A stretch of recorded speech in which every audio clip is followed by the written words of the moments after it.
What is up, everyone? Welcome to Bozo's Militaria. I am Bozo, and today I'm going to be talking about how to accurately start your World War II GI impression.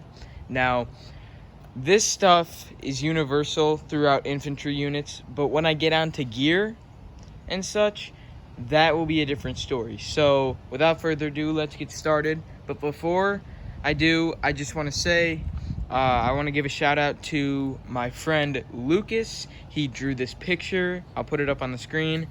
And it's just an amazing picture. I'm using it for all my profile pictures. And it's just a great picture. So thank you, Lucas. I really appreciate it. It's an amazing drawing. And yeah, so without further ado, let's get right into it. So this is only the essentials of the kit. There is definitely much more that you can get, much more that you can collect. But for the most part, this is the essentials. This is the standard stuff that almost everyone would have. Also, a lot of things are unit specific. So, say my HBTs right here. That stuff is unit specific. Not every unit wore those, but it was seen a lot in infantry units. So, I just want to include it so that you guys can see. And basically what I'm saying is do your research. One thing that one unit might have, another unit might not have. Just do research on your unit, see what they wore. And yeah, so this is just the basics.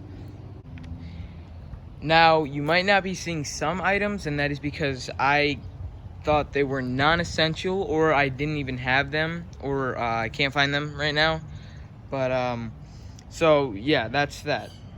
So, we will be going over different sections of the kit. This is the basic uniform section, and then I will have a gear section, and then I have personal items. I'll get into, fourth is your actual impression, like the way you act and such, and I'll get into it deeper, but first we're going to be talking about this. If the video is too long, I'm just going to make it into sections, so yeah, let's get into it. Alright, so let's start with this top row of stuff, and I just want to say, a lot of your uniform and kit should be original. A lot of GI stuff is still very, very accessible. A lot of it's on the market still. It's easy to get. You'll see them everywhere. Just get original stuff if you can. I'll be going over what should be original and what shouldn't be original in your kit. So, alright. So first off, we have our wools. So that's the wool shirt. And these are the wool trousers, okay? So you want these to be original. You want them to be original. You will see these everywhere. As time goes on, though, this stuff starts to get more and more expensive, more and more less seen. So you want to, you'll see a lot of higher priced items, say on eBay or such. But you'll always find cheaper stuff. Like, I got that wool shirt for $15, and I got these for $20. So, yeah. That's that. Also, your wool is like your essential uniform. Almost every single GI unit had wools, okay? I don't really know of too many that didn't wear wools. So, just keep that in mind when you're trying to get stuff. So, these are probably top priority for what you want to get first. Next, let's move on to jackets. First, we have the M41 right here, and then we have the M43 right here. M41 are, they're very rare on the market nowadays, and if you do see them, they're going to be very expensive if they're original. So, I would advise, along with a ton of other reenactors, just to get a repro one, and I mean, yeah, there's really not much to say about it. Also, while we're talking about reproduction M41s, do not under any circumstances get a summer variant M41. Summer variants are the ones that do not have the wool lining, and I can't express to you how inaccurate that is. Now you may be wondering, why did they make these if it's inaccurate? Well, one, a lot of people don't like how hot it is. 2, it's cheaper. 3, there's only like 2 or 3 accounts of GIs in World War II getting their M41s custom, sewed, so they just took out the lining, okay? Alright, sorry, so I lost my train of thought. But anyway, as I was saying, summer M41s are just inaccurate, incorrect. There were like 3 accounts of GIs getting their M41s custom tailored to not have wool linings, but that was so rare, and a lot of people just say, well, since it happened, it's okay, which is not the case. You can't just do that. You can't just say, oh, it happened, so I can do it. You got to research, number 1, and number 2, you got to see how often it was done. If it wasn't done often, do not do it, especially if it's done by almost every reenactor nowadays. Next up, we got the M43, which was designed in 1943 and was started being seen later in the war. These should be original. You should get an original. I see a lot of reenactors getting reproductions when these are so accessible, so easy to find, and so cheap. I got this for 13 bucks. 13 bucks.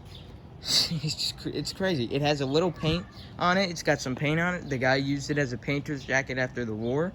But, I mean, look at it. It's great. It's an earlier version, too. It's like the earliest. You can tell if it's different or not by the inside. If it's earlier, it has a lighter shade. If it's later, it has a darker shade inside. So mine is an early type, and I got that for 13 bucks, which is insane. So, I mean, you'll always find deals. If you just gotta be patient and look. You may not find one right away, but I guarantee you there will be a deal out there. You just gotta wait for it and just keep searching for it. Because, I mean, this is what I get so much of this stuff for so cheap because I wait and I look so much and I just find the cheapest stuff, and it's awesome. And this thing fits me perfectly. It was such a perfect deal. I was so happy. Okay, let's move down a little bit. So we got the HBTs, which were seen by some units, being worn in some units, especially like on D-Day, behind the line operations. I've seen a lot of units wearing HBTs. These are the second pattern HBTs, I believe. I'm sorry, I'm not too good with HBTs, but okay, yeah, so the HBTs or herringbone twills were seen by some units. I've seen a lot on D-Day. I see a lot of trousers being used more than the jackets, but I've seen the jackets being used too. It really depends on the unit, so you just got to research and see what's accurate for your unit. I got these. These are reproductions from at the front. These are the darker shade. There are lighter shade versions. I just got the darker shade version. You can get originals. A lot of people don't advise it, but you can. I've seen people using originals, but I mean, they're a little bit rare, so I would advise just getting reproductions for reenacting use. Up next, we have, coats. So first we have the raincoat, and then we have the overcoat. So raincoat is an essential item. A lot of people don't think it's an essential item just because, it's only used in the rain. No, this is definitely an essential item. A lot of GIs carry this. A majority of GIs carry this. You just don't see them being used that often because, I mean, it didn't rain in every single picture they took. Raincoats are expensive. You want to get a good quality one, because if you don't get a good quality one, it will be stiff, it will smell bad, it won't look right. You want to get a good quality one. I will put a link to this one down below because this is the recommended raincoat by, Repro Raincoat by Reenactors. So I'll put a link down below to it, and I advise getting a reproduction. But if you find an original that's still, malleable and good quality and it hasn't broken apart yet, definitely use that. I know a couple reenactors who use original raincoats. So next we have the overcoat or the trench coat. This is the cut down version. I'm not sure who used them. I think officers might have used it, as well as, you know, normal soldiers. I don't know, but it's a cut down version. It doesn't go that low. And this is an original. I got this for 80 bucks at an antique shop, and I mean, I love it. It's great, and it's very warm in the winter time. But like I said, just research what your unit wore during the winter time, because not all units, you don't see in every picture people wearing overcoats. So just make sure that your unit was supplied overcoats and wore them. This goes with a lot of this stuff. Just like I've said before, make sure your unit wore this stuff. Next, I will be talking about boots. You want to get reproduction boots. I've only met a handful of reenactors who use original boots. That's their choice. I don't know. But my advice is to just get reproduction boots. It's the best option, you know. I get all my boots from SM Wholesale. They make a good boot. I mean, they're expensive along with any boot you're going to get. Boots are going to be one of the most expensive things in your impression besides your rifle. But yeah, so I have service shoes right here. And as you can tell, they kind of got ripped apart a little bit by my friend's dog. But they're still usable because you can't see them. You can't see the tearing because the leggings will be over it. And then you have the double buckles, which are my all-time favorite GI boot. The double buckles are just very comfortable, and I mean, they're easy to put on, and they just look so nice. But anyway, I think the double buckles ran me about $200, and these were about $180. Don't quote me on that. I will put a link down below. For service shoes were used earlier in the war. These were used on D-Day with leggings, and leggings were used earlier in the war, I want to say, like for all boots. You also have the roughouts and the boondockers. Boondockers are majorly for Marines and stuff, but so yeah, these phased out like a couple months after D-Day, the D-Day landing, and then double buckles came in. Double buckles, they were used throughout the whole rest of the war. They were seen quite often, and they're just great. Leggings, you want to get originals. They're everywhere, and they're really cheap. I've bought so many pairs of original leggings for under 10 bucks. These I got for $8, and they're original, So, yeah, I got one reproduction pair, which I cut down because for my specific unit, they did wear cut-down leggings. So, yeah. Okay, so a lot of this stuff is like the stuff you would wear under certain things. So first we have my GI boxers. These are 1944 dated. Get originals. They're very cheap. Very cheap. I got these for, I think, 10 bucks. So, yeah, they're very cheap, Not really much to say about them. There's khaki versions and OD7 versions. But I have the OD7 versions. I also have khaki versions that I didn't put buttons on yet. But, yeah. Then we have the HBT cap. Like I said, not used by every single unit.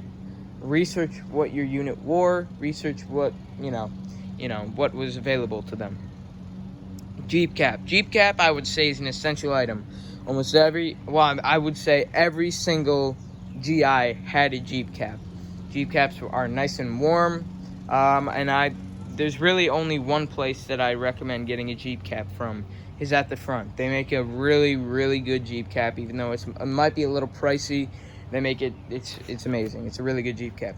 Also, HBT cap, you can get an original or a repro. It doesn't really matter. And then we got socks. So socks, you can get original or repro socks. It doesn't really matter. There aren't really that many suppliers of reproduction socks at the moment. That's just how it is. So I mean, a lot of reenactors say just get OD or khaki socks, not like dress khaki socks, but like long socks. But I have a original pair right there. They're mismatched in color. It's kind of weird. And then next we have my undershirt. Now, undershirts. You want to get an original or a repro. It doesn't really matter. I got this from At the Front. This is, I think, one of the only suppliers of undershirts, you know, the wife beaters, the OD wife beaters. So I want to talk about undershirts for a second. A lot of people just wear white t-shirts, and that is not the case. This was the most seen undershirt in World War II. There are exceptions for certain units at certain times, but that is not the case. These were used by almost every infantry unit throughout the war. It didn't change at all. Just get one of these, please. Do not get a white t-shirt if it's not comfortable on your skin. I mean, that's what reenacting is, a ton of wool. So if you're not comfortable with having wool on your skin, that's just, that I wouldn't advise doing this, a GI impression then, because half of your impression is just wool. So undershirt, get them from At the Front for like 15 bucks. It's pretty simple. Then we got the helmet. The helmet always should be original. There's so many helmets out there. I got this one for 20 bucks with a Korean War liner. Now I have a WWII liner. Which reminds me, do not get one of those cheap, crappy Chinese liners that you'll find for 15 bucks on eBay. Those are inaccurate. Those are such a shitty replica of the Holly liners. And it's no reenactor likes it. And not to mention, once they go in your helmet, they don't come out. It's hard to get them out. So you're gonna have to break them to get them out. So there's that. You want to get a front seam helmet. Do not get a rear seam. I see too many reenactors nowadays saying, well, they used them at the end of the war, the last couple months. No, just get a front seam. If you're worried about the cost, then you shouldn't be reenacting, because most of this stuff is going to cost a lot, and that's just how reenacting is. This stuff costs a lot. That's just, hate it or love it. That's you got to deal with it. So just get a front seam. You can get swivel bail or fixed bail. Fixed bails are for earlier war, like 41, 42, stuff like that. Fixed bails, we're seeing majority of the war, and so you also want to get the right chin strap. I see a lot of reenactors using the Vietnam chin straps, or the very, very, very far Alice chin straps, and it's just awful. Liner can be original if you find a very, very, very, very good original intact liner, but WWII has very good liners. He makes good liners, so I advise getting one of those. They are a little pricey, but that you get what you pay for, honestly. So, ladies and gentlemen, that is the first part of my kit video on how to have an accurate GI impression. There will be like 3 or 4 parts after this. Honestly, if you guys have any questions, comment down below. If you have anything that I left out or anything you want to say, leave a comment down below. I will be sure to respond to it and see it. That is basically it for this video, and I hope you guys learned stuff from this video. I hope you guys are entertained, and so yeah, that's basically it. I thank you guys so much for watching. Make sure you leave a like, and if you want to share it with other reenactors, that'd be great. And I'll see you all in the next video.